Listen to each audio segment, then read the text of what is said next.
Selamat siang, selamat pagi, selamat sore para pemirsa. Ini adalah tanah liat hasil kita menyaring kemarin. Ya, ini tanah liat yang abu-abu. Ya, ini tanah liat yang coklat.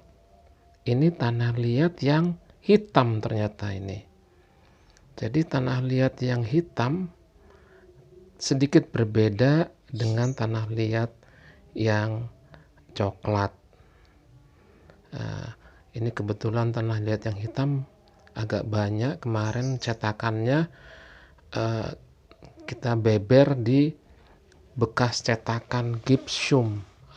Ini cetakan gipsum ternyata bagus untuk membeber tanah liat. Ini tanah liat yang hitam kemarin hasilnya ini ya. Ternyata tanah liat hitam ini lebih padat, lebih plastis, dan dibandingkan dengan tanah liat yang coklat. Tanah liat yang coklat lebih lunak, plastis, tapi tidak sepadat tanah liat yang hitam.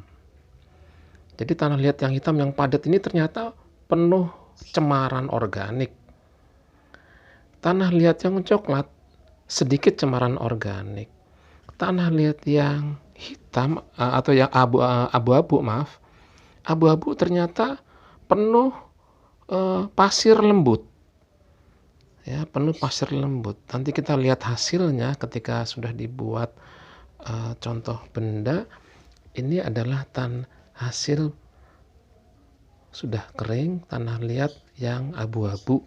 Lihat ada bintik-bintiknya. Ya, ini kandungan pasirnya besar sekali. Apakah buruk? Bagus, ketiga-tiganya bagus, tetapi nanti punya kecenderungan dibuat keramik tertentu. Ini keras, jadi cepat mengeras dan strukturnya cukup menarik, kasar, penuh pasir. Ya. Kalau tanah liat yang coklat ini lebih lembut permukaannya, lebih licin, ya, lebih licin. Ketika tanah liat yang abu-abu sudah mengeras, tanah liat yang coklat belum segera mengeras karena lembut plastis yang cukup padat. Sayangnya kemarin tidak berbarengan tanah liat yang hitam. Ini baru tadi saya buat tanah liat yang hitam. Saya duga seperti tanah liat yang coklat. Ini saya buat besar, nanti dia menyusut menjadi ukuran seperti ini. Ya, ini yang abu-abu, ini yang coklat. Jadi sekali lagi ketiganya punya peran, punya kualitas yang berbeda-beda, dan nanti bisa tiga-tiganya dipakai untuk membuat gerabah. Jadi jangan khawatir para pemirsa yang menemukan tanah abu-abu, ya, tanah abu-abu begitu disaring ini cukup plastis, hanya terasa agak kasar di tangan, cukup plastis cuman agak kasar di tangan, dan hasilnya itu tadi, ya, ada bintik-bintik pasirnya itu. Ini tanah liat yang coklat, lembut, lengket, lembut, ya. Kalau tanah liat yang hitam ini lebih kayak dodol, lengket banget, ya, padat, lengket banget gitu. Jadi plastis dan nampaknya cemarannya banyak. Ini tanah liat yang hitam. Sekali lagi ketiga-tiganya bisa kita pakai untuk membuat.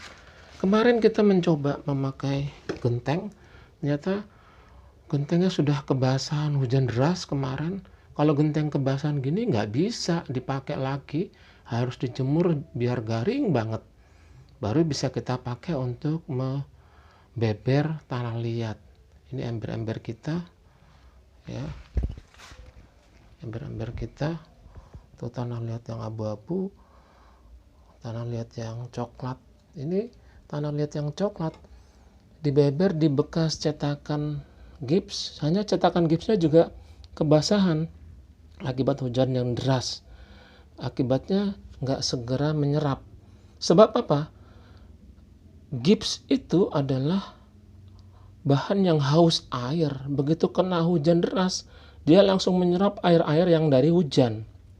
Sehingga kandungan kadar airnya di dalam cetakan gips itu jadi penuh, sehingga tidak menerima lagi atau lama menerimanya kedatangan beberan tanah liat yang coklat ini. Saya coba kemarin memakai Eternit, ternyata sudah 2 hari Eternit tidak bisa menyerap tanah liat. Jadi sia-sia kita membuat beberan dari Eternit. Ini saya pakai juga cetakan berbahan gips tanah abu-abu, nampaknya sudah mulai menyerap. Ya, kesimpulannya cetakan gipsum, bekas-bekas cetakan gipsum jauh lebih mudah menyerap daripada bahan yang lain. Kalau begitu, ke depan kita harus membuat papan-papan dari gipsum. Papan-papan dari gipsum, selain untuk membeber, papan-papan gipsum itu juga bisa untuk menyegerakan, menghomogenkan tanah liat. Jadi tanah liat ini baru bisa dipakai ketika tanah liat ini tidak terlalu lengket, tidak terlalu basah. Caranya dengan diulet atau digemblong atau